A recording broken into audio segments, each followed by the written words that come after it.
1. I told my husband I missed the days when men were men, so he left without a fight. Now he's opening a bakery with his new girlfriend, our daughter's helping him decorate cupcakes, and I'm sitting alone in the house we built, wondering how I became the one everyone walked away from. Zipping up his suitcase, he said, "You don't want me. You want some stereotype that doesn't exist. I can't be that for you." And just like that, he walked out the door with one suitcase, like our 24 years together meant nothing. I was in shock. This wasn't supposed to happen. He was supposed to see I was right. Man up and change, not walk away. I called him that night, ready to negotiate. "We can go to therapy," I offered. "Both of us, to work through our issues." "My only issue is that my wife doesn't accept me for who I am," he said. "Are you going to therapy to work on that?" I was speechless. The audacity. "I'm willing to go to therapy to help you understand what I need in a husband," I managed. He actually laughed. "Goodbye, Brenda." And hung up. The worst part came 3 days later when Maddie announced she was going to stay with her dad on weekends. "His apartment is closer to my work anyway," she said, not meeting my eyes, "and he needs help setting up." "So you're choosing him?" "I couldn't believe this betrayal after everything I've done for you." "I'm not choosing anyone, Mom. But Dad's alone right now. And you're you. You've always been tough. He needs the support more." I wanted to scream that I needed support too, that my husband had just abandoned me. But the words stuck in my throat. How had I become the villain in my own home?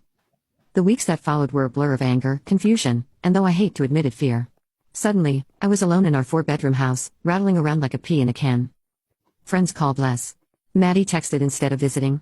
Derek communicated only through email, cold and formal messages about bills and logistics. I tried dating apps, thinking I'd show him what a real man looks like, but the men I matched with were either crude meatheads or soft, sensitive types worse than Derek. One guy actually told me I seemed intense after I explained what had happened with my marriage. Intense for having standards? I deleted the apps after 2 disastrous dates. Meanwhile, through Maddie's reluctant updates in social media, I caught glimpses of Derek's new life. He joined a boxing gym closer to his apartment. He was taking Maddie to concerts. He'd even started some cooking class where everyone brings dishes from their heritage.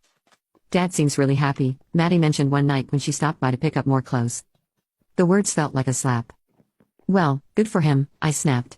"Must be nice to abandon your family and responsibilities and just do whatever makes you happy." Maddie looked at me with an expression that reminded me so much of her father. "He didn't abandon us, Mom. He left you. There's a difference. And maybe he's happy because, for the first time in years, nobody's criticizing everything he does." I wanted to argue to defend myself, but something stopped me. A tiny voice somewhere deep inside whispered, "What if she's right?" 3 months after Derek left, I ran into Maria from my old college dorm at the grocery store. We weren't close anymore, but we followed each other on Facebook and exchanged birthday wishes each year, the standard acquaintanceship. "I heard about you and Derek," she said, her cart blocking mine in the cereal aisle. "Such a shame. You two were always the couple everyone thought would make it." "Yeah, well, people change," I said, trying to maneuver around her. "He's not the man I married." Maria tilted her head, studying me with uncomfortable intensity. "That's interesting. I just had coffee with him last week. My husband and I ran into him at that new place downtown. He seems exactly like the Derek I remember from college. Kind, funny, confident in who he is." My stomach clenched. "You had coffee with my ex-husband? From what I understand, the divorce papers are filed, right?" She had the decency to look a little embarrassed. "Anyway, it wasn't planned. We just bumped into each other. He was with some woman from his cooking class." "He was with someone?" The cereal box I was holding suddenly felt very heavy. "Just a friend, I think, but they seemed close." Maria checked her watch. "I should get going. Good to see you, Brenda." As she walked away, I stood frozen in the cereal aisle, a box of Cheerios clutched in my hand like a lifeline. Derek was moving on, making new friends, taking classes, dating, maybe building a whole life without me. And here I was, still stuck in the anger phase, still blaming him for everything. That night, I couldn't sleep. I kept thinking about what Maddie had said about Derek being happy because no one was criticizing him. Was that really how he had felt all these years? Had my helpful suggestions actually been constant criticism? I'd only wanted him to be his best self. Was that so wrong? But as dawn broke, an uncomfortable thought formed: what if his best self was exactly who he already was? A man confident enough to bake bread and listen to Taylor Swift without worrying what others thought. A man wise enough to walk away from pointless confrontations. A man secure enough in his masculinity that he didn't need to prove it to anyone. And what did that make me?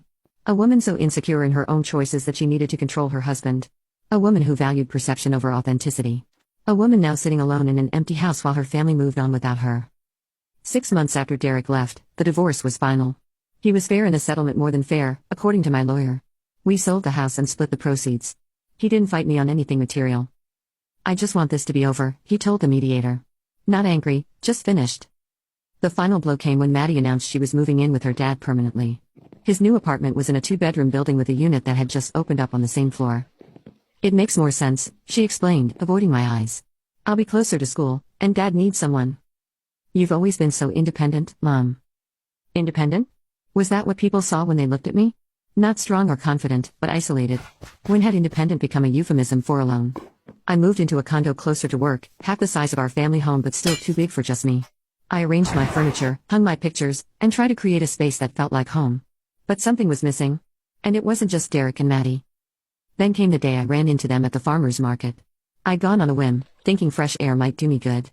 And there they were, Derek, Maddie, and a woman I didn't recognize, laughing together at a bakery stall. They hadn't seen me yet. I could have slipped away, avoided the whole awkward encounter.